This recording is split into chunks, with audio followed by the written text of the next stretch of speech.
In December 2007, Baron Hilton revealed what would happen to the fortune he had spent most of his life protecting. His personal wealth was estimated at approximately $2.3 billion, yet he intended to leave the overwhelming majority of it to the Conrad N. Hilton Foundation. The announcement stunned those who remembered the battle Baron had fought after his father's death, because nearly 3 decades earlier, Conrad Hilton had also directed almost his entire estate toward that same foundation. Baron had challenged the consequences of that decision, endured years of litigation over the shares that could determine control of Hilton Hotels, and ultimately secured the right to preserve the company under family leadership. Now, after winning that fight and building a fortune of his own, he was directing most of his wealth away from his descendants and toward his father's charitable institution. From a distance, it appeared that the son had spent years resisting Conrad's final wishes only to repeat them. But that simple version leaves out the real story. Baron Hilton had not merely fought to collect an inheritance, and his later decision was not a sudden change of heart. At the center of the conflict were millions of Hilton Hotels shares, the voting power attached to them, and a question capable of deciding the future of the company: would the hotel empire remain under the control of the people operating it, or could control pass to the charitable foundation Conrad created? The answer would involve a disputed stock purchase option, almost a decade of litigation, a complicated settlement, and one of the most consequential corporate sales in hospitality history. Only after the company was sold would Baron face a completely different question: not how to keep Hilton within the family, but what should be done with the enormous wealth the sale produced.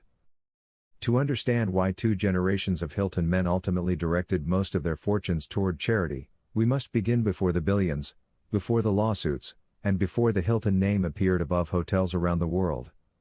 The story begins in 1919, when Conrad Hilton arrived in the Texas oil town of Cisco intending to buy a bank.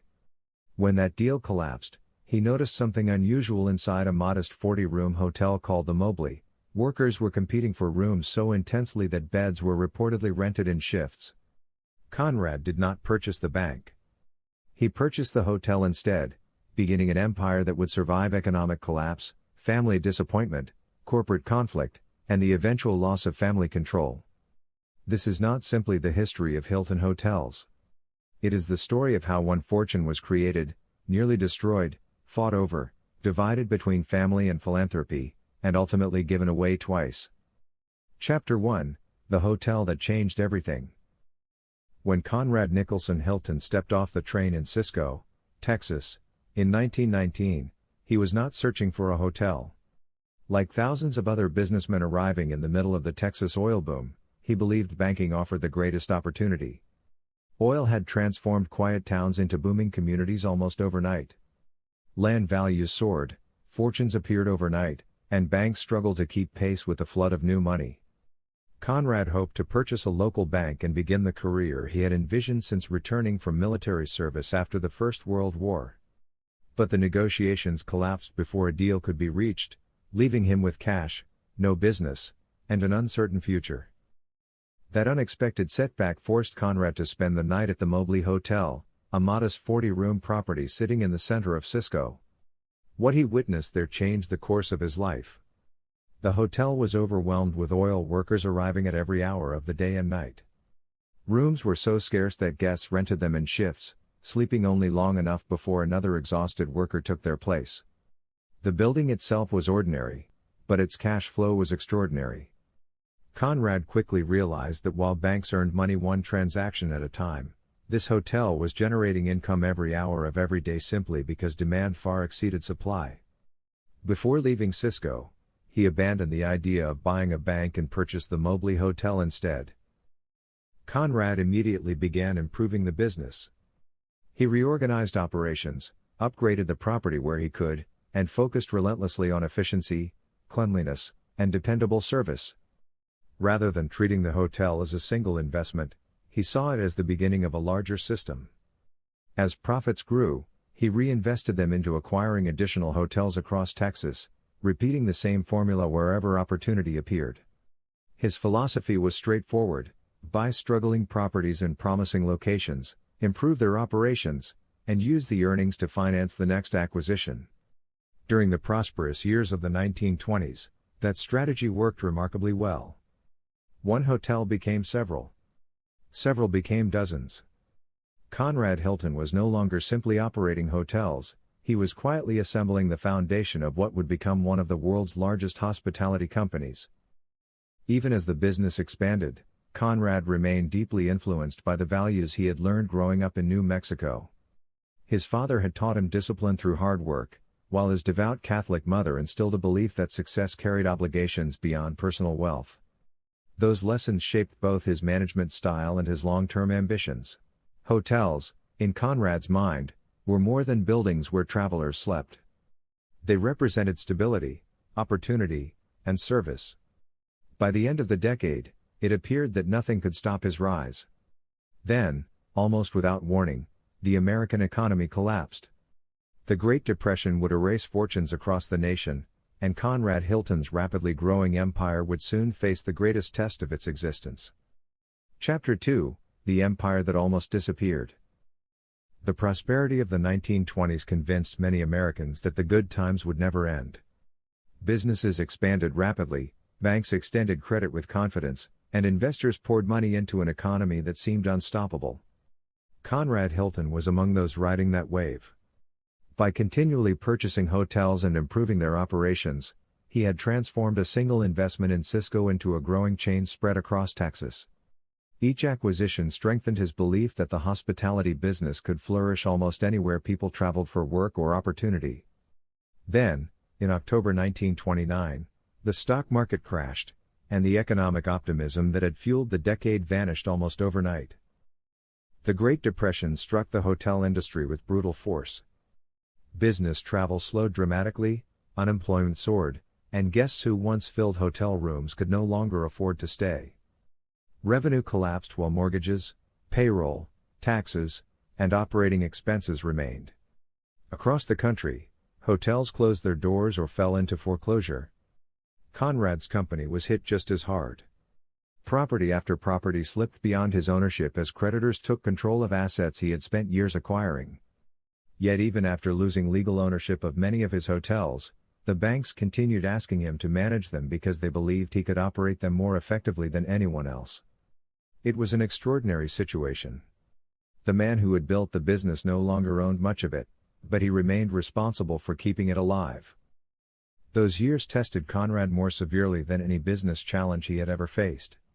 Instead of walking away, he accepted the humiliation of rebuilding one decision at a time. He reduced expenses wherever possible, strengthened operations, and waited patiently for the economy to recover. When opportunities finally returned, he began buying hotels again, often acquiring valuable properties that others could no longer afford to keep. The same discipline that had built his first hotel chain now allowed him to rebuild it from the ruins of the Depression. Rather than discouraging his ambition, failure refined it. Conrad became more selective, more patient, and more determined to build a company capable of surviving the next crisis. During these difficult years, his family was also growing.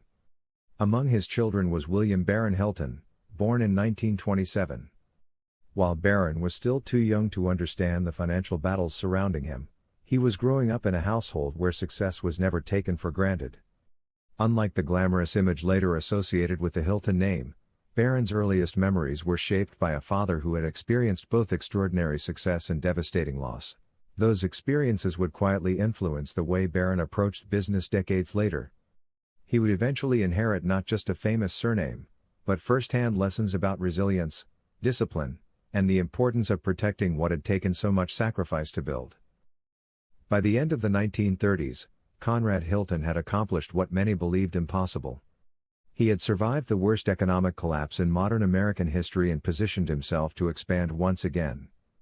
The empire had not simply recovered, it was preparing to enter the greatest period of growth in its history.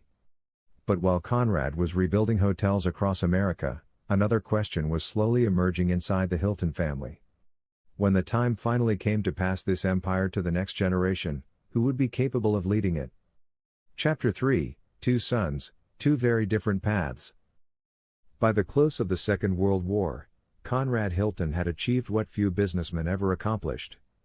Not only had he rebuilt his company from the devastation of the Great Depression, but he was now expanding beyond Texas, acquiring landmark hotels that would establish Hilton as a national name. In 1945, he purchased the Stevens Hotel in Chicago, then considered the largest hotel in the world. 2 years later, Hilton became the first hotel company to be listed on the New York Stock Exchange, providing access to capital that fueled even greater expansion. As the company grew across the United States, Conrad understood that building hotels was only part of his responsibility. Eventually, someone would have to lead the empire after him. For many years, the obvious choice appeared to be his eldest son, Conrad Nicholson Hilton Jr., known to everyone as Nicky. Born in 1926, Nicky grew up watching his father's remarkable rise from struggling hotel owner to one of America's most successful entrepreneurs.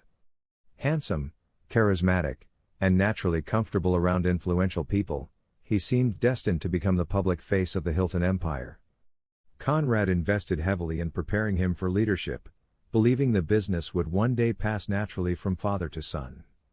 Yet as Nicky entered adulthood, it became increasingly clear that charm alone could not carry the responsibility of managing a rapidly expanding international company.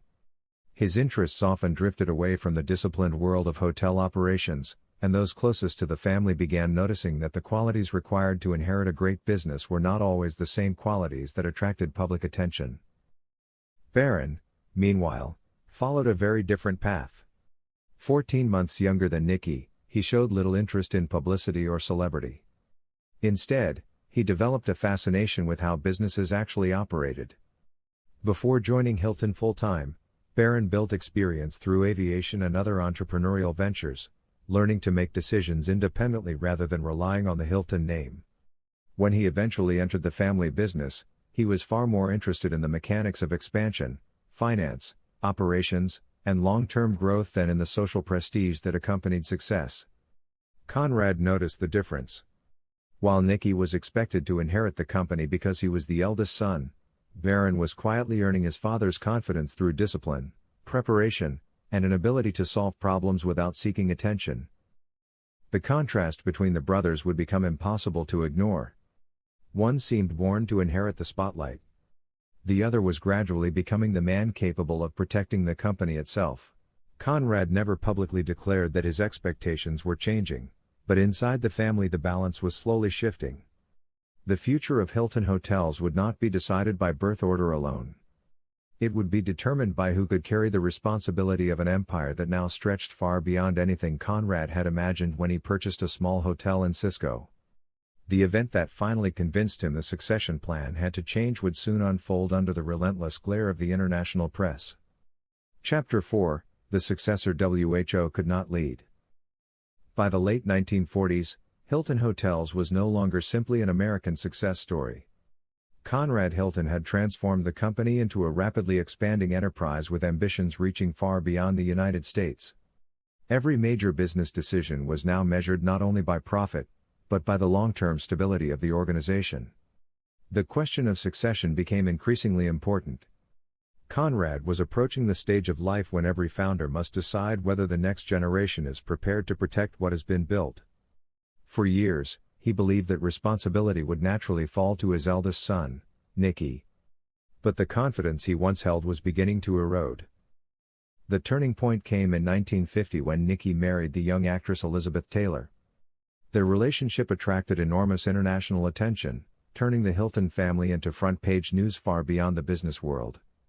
What appeared to be the perfect union quickly collapsed.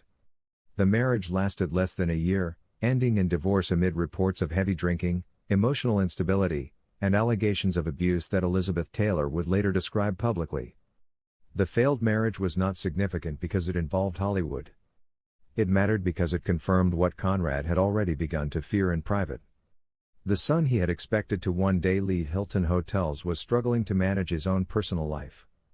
Running one of the world's fastest-growing hotel companies required discipline, consistency, judgment, and emotional stability, qualities that could not be replaced by family name or public popularity. While attention remained fixed on Nicky's personal life, Barron continued moving in the opposite direction. He stayed largely outside the headlines, learning the business from within instead of building a public image around it. Conrad increasingly trusted him with responsibilities inside the company, where careful decisions mattered far more than public recognition. Without making any formal announcement, the founder's expectations were quietly changing. The future leadership of Hilton Hotels was beginning to shift away from the eldest son toward the son who had demonstrated he could shoulder the weight of the business itself. Nicky remained part of the Hilton family, but the path that once seemed guaranteed was steadily disappearing. Conrad understood that succession could no longer be based on tradition alone. The survival of the company depended on choosing the person best equipped to protect it. That realization would shape one of the most controversial decisions of his life, not only who would lead Hilton Hotels, but ultimately who would inherit the fortune that had been built alongside it. Chapter 5: The Will Begins to Change. As Hilton Hotels continued expanding through the 1950s and 1960s, Conrad Hilton faced a question that confronts every founder who builds something larger than himself. Who could be trusted not only to inherit the company, but to preserve everything it represented? By now, the answer was becoming clearer. Barron had steadily earned greater responsibility inside Hilton Hotels, demonstrating the discipline, judgment, and operational ability that Conrad believed leadership required. Nicky remained a member of the family, but the role once expected for him was quietly slipping away. Without public announcements or dramatic declarations, the succession of Hilton Hotels was already changing. Conrad's personal life also grew more complicated. His marriage to actress Zsa Zsa Gabor ended after only a few years, and together they had one daughter, Francesca Hilton. Although she carried the Hilton name, Francesca grew up largely outside the daily world of Hilton Hotels and never became involved in managing the company. Her relationship with her father remained distant for much of her life, a circumstance that would later become significant when questions surrounding his estate reached the courts. Unlike Barron, whose life increasingly revolved around the business, Francesca's connection to the Hilton empire was through family rather than corporate leadership. During these same years, Conrad's thinking about his estate continued to evolve. He had established the Conrad N. Hilton Foundation in 1944, long before questions about inheritance became urgent. At first, the foundation represented only one part of his broader charitable work. As time passed, however, Conrad increasingly viewed it as a permanent institution capable of continuing humanitarian efforts long after he was gone. His Catholic faith strongly influenced that belief, but so did decades of experience.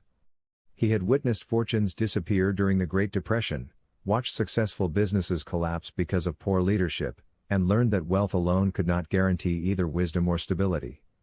Gradually, his estate planning began reflecting not only who would own his assets, but what purpose those assets should ultimately serve.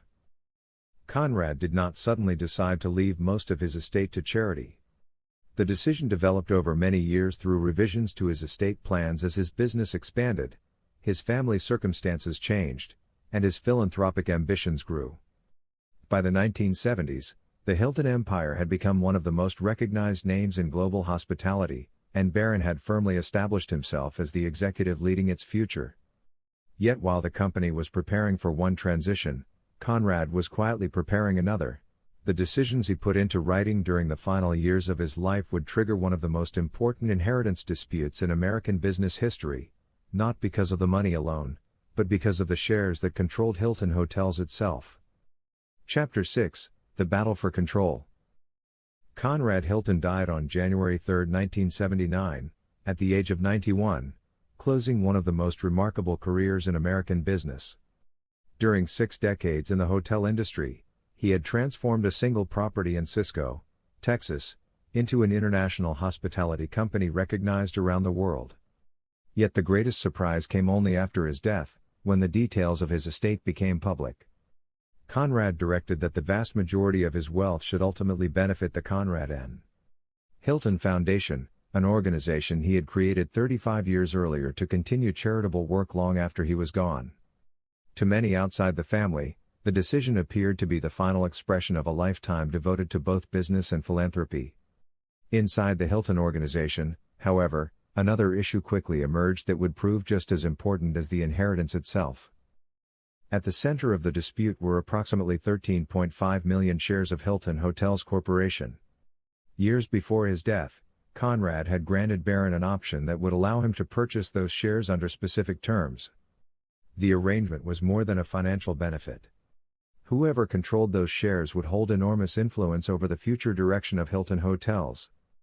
Barron believed his father intended the company to remain under experienced leadership rather than allowing control to shift away from those responsible for operating it. The Conrad N. Hilton Foundation viewed the matter differently. As the principal beneficiary of Conrad's estate, the foundation argued that the shares should become part of its assets. What followed was no ordinary inheritance disagreement. It became a complex legal battle over corporate control, fiduciary responsibility, and the meaning of Conrad Hilton's final intentions. For nearly a decade, the dispute moved through the courts. Barron maintained that the purchase option granted by his father remained legally valid and that honoring it would preserve the stability of Hilton Hotels during a critical period in the company's history. The foundation argued that Conrad's charitable objectives deserved full protection and that transferring the shares under the option would significantly reduce the assets intended for philanthropy. Both sides believed they were defending Conrad Hilton's legacy, but they defined that legacy differently. One focused on preserving the company he had built. The other focused on preserving the charitable mission he had established. It was an extraordinary situation in which the founder's own family and his own foundation found themselves standing on opposite sides of the courtroom. The legal conflict finally ended with a negotiated settlement reached in the late 1980s. Barron's purchase rights to the Hilton shares were recognized, allowing him to maintain effective leadership of Hilton Hotels, while the foundation also received substantial financial benefits through the settlement and future charitable arrangements. Neither side achieved everything it had originally sought, yet both emerged with the ability to fulfill the roles Conrad had envisioned. Barron continued guiding the company through its next era of expansion, while the foundation remained one of the most significant charitable institutions in the country. The lawsuit had never been simply about who inherited the money. It was about who would guide the future of Hilton Hotels. Barron had secured that responsibility. Years later, after leading the company through decades of growth and ultimately overseeing one of the most significant transactions in its history, he would face a very different question, one his father had already answered in his own way. What should become of the fortune once the company itself was no longer in the family's hands? Chapter 7: The Man Who Rebuilt the Hilton Empire. With the legal dispute behind him, Barron Hilton turned his full attention to the business his father had entrusted him to lead. The courtroom battle had determined who would guide Hilton Hotels. The next challenge was proving that the confidence placed in him had been justified. During the following decades, Barron oversaw one of the most significant periods of growth in the company's history. Hilton expanded across North America, Europe, Asia, the Middle East, and Latin America, establishing itself as one of the most recognized names in global hospitality. New hotel brands were introduced, international partnerships expanded, and Hilton's reputation for consistent service helped transform the company into a worldwide enterprise. Barron rarely sought the spotlight. Unlike many corporate leaders of his generation, he preferred allowing the company's performance to speak for itself. The hotel industry itself was changing rapidly. Owning every property was no longer the only path to growth. Hilton increasingly expanded through management agreements and franchise partnerships, allowing the company to operate hotels owned by other investors while maintaining Hilton standards and receiving management and franchise fees. The strategy enabled Hilton to grow far faster than would have been possible by purchasing every building outright. Under Barron's leadership, the company evolved from a traditional hotel owner into a global hospitality organization managing and franchising properties across multiple continents. That business model would later become the standard for much of the hotel industry and remains the foundation of Hilton worldwide today.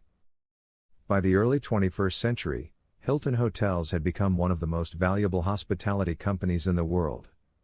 In 2007, after nearly 60 years of leadership within the business, Barron witnessed another historic moment. The Blackstone Group agreed to acquire Hilton Hotels Corporation in a transaction valued at approximately $26 billion, one of the largest buyouts ever completed in the hospitality industry. For the first time since Conrad Hilton purchased the Mobley Hotel in 1919, the company would no longer remain under the direct control of the Hilton family. The business Conrad had built and Barron had spent decades expanding entered a new chapter as a privately owned corporation under Blackstone's ownership. Years later, Hilton would return to the public markets as Hilton Worldwide Holdings, becoming a publicly traded company owned by shareholders around the world rather than by a single family. The sale marked the end of an era, but it also created something Barron had never possessed before: extraordinary personal liquidity. For decades, much of his wealth had been tied to the company itself. Now, following the transaction and other investments, he faced a decision unlike any he had confronted during the lawsuit years earlier. The battle for corporate control was over because the family no longer controlled the company. His children had established successful lives of their own, and the fortune created through the sale presented a different question than the one he had faced after Conrad's death. The issue was no longer who should control Hilton Hotels. It was what purpose should the wealth created by Hilton Hotels ultimately serve? Chapter 8: The decision that completed the story. The sale of Hilton Hotels changed more than ownership of the company. It changed the question Barron Hilton had been answering for most of his life. Decades earlier, after Conrad Hilton's death, Barron believed his responsibility was to preserve the company his father had built. The legal battle had never been about preventing charitable giving. It was about ensuring that Hilton Hotels remained under experienced leadership during one of the most important periods in its history. Once the company had been sold in 2007, that responsibility came to an end. The Hilton family no longer controlled the corporation. The challenge that had defined Barron's career had been fulfilled, and for the first time he could consider his fortune independently from the future of Hilton Hotels itself. In the months that followed the sale, Barron made one of the most significant philanthropic commitments in modern American history. Through a charitable remainder trust, he pledged approximately $1.2 billion, largely generated by the Hilton Hotels transaction and the sale of his interest in Harrah's Entertainment, to the Conrad N. Hilton Foundation. The commitment reflected a conclusion he had reached after decades of building, protecting, and expanding the family business. His children had established successful lives and careers of their own. They no longer depended upon inheriting the full measure of his wealth. The foundation, however, possessed the ability to extend that wealth far beyond the lifetime of any individual generation, supporting humanitarian work in ways that would continue long after the Hilton family itself had passed into history. 2 years later, Barron formalized the plan for his estate. He announced that approximately 97% of his remaining fortune would ultimately pass to the Conrad N. Hilton Foundation, while the balance would be divided among his 8 children and their families. To many observers, the announcement appeared to mirror Conrad Hilton's final decision almost exactly. Yet the journeys that led father and son to that destination had been very different. Conrad made his decision while still the controlling force behind Hilton Hotels. Barron reached his decision only after fulfilling the responsibility he believed his father had entrusted to him, guiding the company, protecting its stability, and seeing it through the final chapter of family leadership. Only then did he conclude that the fortune created by Hilton should continue serving a purpose beyond the family itself.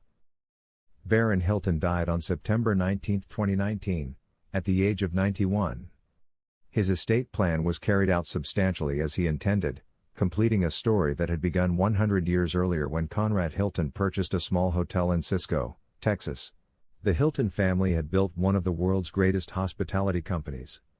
They had fought one of America's most closely watched inheritance disputes. They had preserved the business through economic collapse, corporate expansion, and changing generations. In the end, however, the company and the fortune followed different paths. One became a global corporation owned by investors around the world. The other became the financial engine of one of America's largest charitable foundations. Only one question remained. What became of the Hilton empire after the Hilton family no longer controlled it? Chapter 9: WHO owns Hilton today? When Barron Hilton passed away in 2019, the Hilton family entered an entirely new era. Although the Hilton name remains one of the most recognizable brands in the world, the company itself is no longer a family-controlled business. After Blackstone acquired Hilton Hotels Corporation in 2007, the company underwent significant restructuring before returning to the stock market in 2013 as Hilton Worldwide Holdings Incorporated. Today, Hilton is a publicly traded corporation listed on the New York Stock Exchange. Its ownership is spread among millions of investors around the world through retirement funds, mutual funds, pension funds, institutional investment firms, and individual shareholders. Large asset managers such as Vanguard, BlackRock, and State Street hold significant positions on behalf of their clients, but no single Hilton family member controls the company that Conrad Hilton began more than a century ago. The modern Hilton operates thousands of hotels across well over 100 countries and territories, with most properties managed or franchised rather than owned directly by the corporation itself, a business model that allows the brand to expand without purchasing every hotel that carries the Hilton name. Baron Hilton was survived by 8 children, and under his estate plan they share the remaining portion of his personal fortune after the charitable commitments to the Conrad N. Hilton Foundation.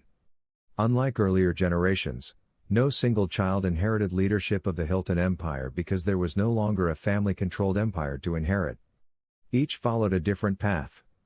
Some devoted themselves to business, others to philanthropy, aviation, ranching, private investment, or charitable work, while several deliberately chose lives outside public attention.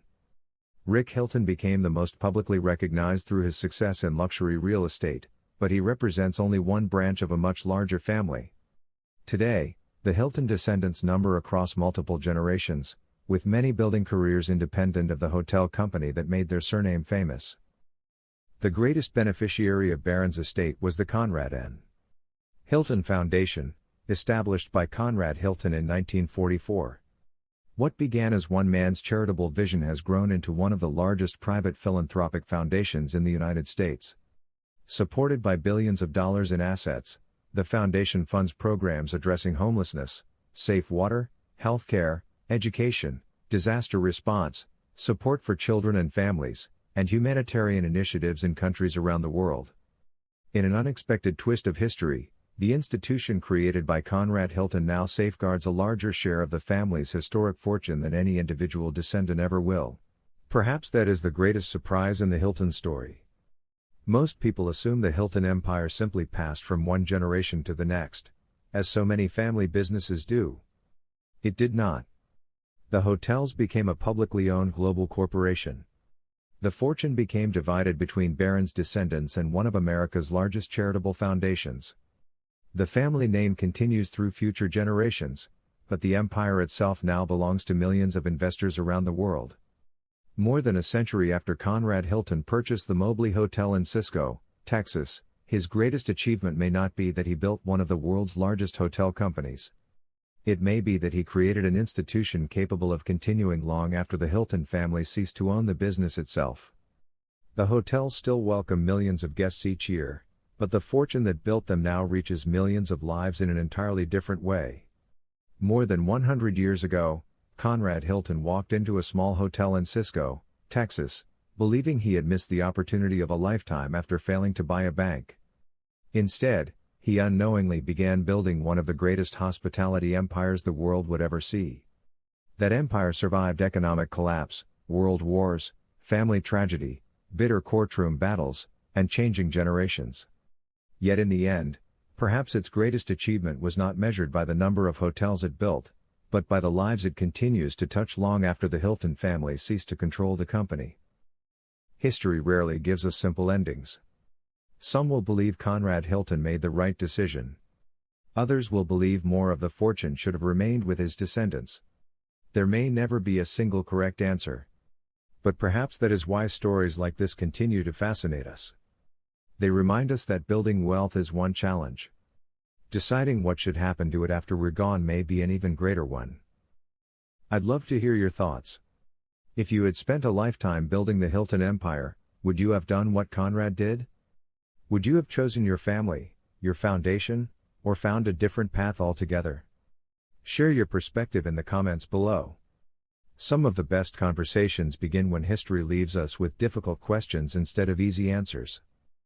If you enjoy uncovering the true stories behind history's greatest mysteries, forgotten places, remarkable people, and legendary fortunes, you're exactly where you belong. Subscribe to Tilt and Chill, where every journey takes us beyond the headlines and into the stories that continue to shape our world. Until our next adventure, thank you for spending your time with us, and never stop asking what history may still be hiding.